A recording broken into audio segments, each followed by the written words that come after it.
Mwiriwe, nongeye kubasuhuza mbifuriza amahoro n'imigisha. Nk'uko bisanzwe rero,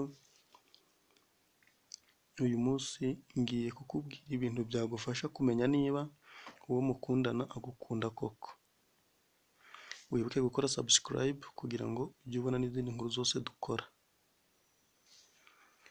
Ibintu byagufasha kumenya niba uwo mukundana agukunda koko: icya mbere, umuntu ugukunda iyo muri kumwe ubona umutima we wose uri aho muri. Ibi bivuze ko umuntu ugukunda iyo muri kumwe muganira ntushobora kubona ahugiye mu bindi. Hari ukuntu iyo abantu babiri baganira usanga umwe ahugiye nko kuri WhatsApp, noneho mugenzi we yamubwira nk'ikintu ntacyumve neza, hashira nk'umunota ukumva aravuze ati harya uvuze ngo iki? Ukabona ko mu by'ukuri ahari ariko adahari.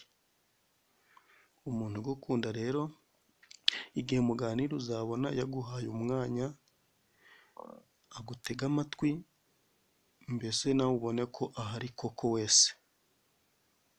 Icya kabiri, umuntu ugukunda ahora ashaka kumenya amakuru yawe.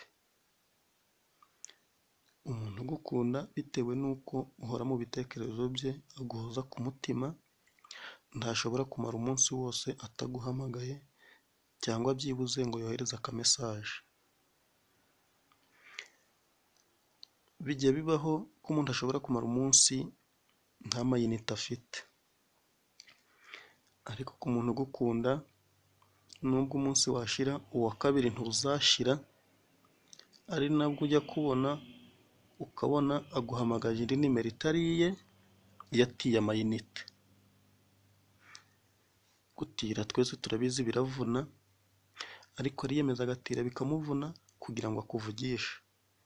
Uyu muntu aba agukunda pe! Icya gatatu,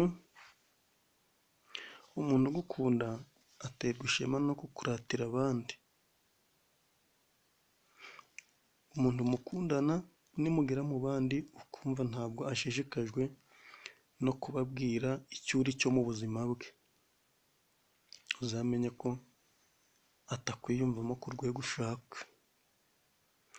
Umuntu ugukunda mu by'ukuri iyo muri mu bandi ababwira ko uri inshuti ye, ariko aha nabwo ni igihe urukundo rwanyu ruba rukiri mu ntangiriro, kuko iyo rwageze kure, iyo kwiyumvamo cyane, ababwira ko uri sheri we. Inshuti ni nyinshi ariko sheri ni umwe. Aha bivuze ko uwo mukundana naguperezanta mu bandi ukumva aravuze ati uyu ni inshuti yanjye, uzamenye ko ugifite byinshi byo gukora, kuko hejuru y'inshuti hariho sheri. Ariko uwo mukundana naguperezanta mu bandi ukumva aravuze ati uyu ni sheri wanjye, uzitere icyara kuko azaba agukunda bya nyabyo. Icya kane tudatinze, umuntu ugukunda akubitsa amabanga ye cyangwa se akubwira ibye byose. Umuntu ugukunda uba wumva ashaka kukubwira ibyamubayeho byose, ari ibyiza byamushimishije ndetse n'ibibi byamubabaje. Muri rusange, muri kamere ya muntu, umuntu ntaba ashaka kwerekana cyangwa kugaragaza ibyamubayeho, cyane cyane ibyamubabaje. Ariko umuntu ugukunda azakubwira ibyamubabaje, mbese ameze nk'aho akubwira ati njye nanga kubabara, nawe ntuzambabaze. Muri make,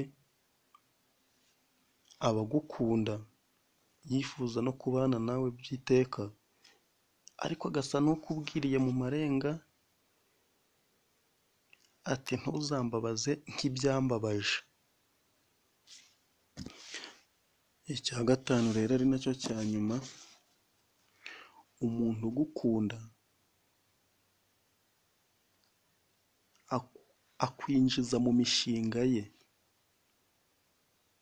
Hano ndatanga urugero, umuntu ugukunda mu mvugo ye ntabwo azavuga ngo nimara gushaka umugore cyangwa se nimara gushaka umugabo, ahubwo uzumva mu mvugo ye avuga ati nitumara kubana, cyangwa se ati nitumara gushinga urugo tuzakora ibi n'ibi. Muri make ntabwo aba akivuga wenyine, ahubwo iyo avuga, mu byo avuga byose wumva agushyiramo, mbese agufata nk'aho yamaze kukwiha wese, ukumva mbese ibyo avuga byose akwinjizamo, akivuga muri kumwe, nk'aho mwamaze kuba umwe. Uyu muntu aba agukunda koko. Reka dusubikire aha, tuzongere ubutaha. Wibuke gukora subscribe, ukande no kukazogera kugira ngo inkuru zose dukoze ujye uhita uzibona. Urakoze, urakarama.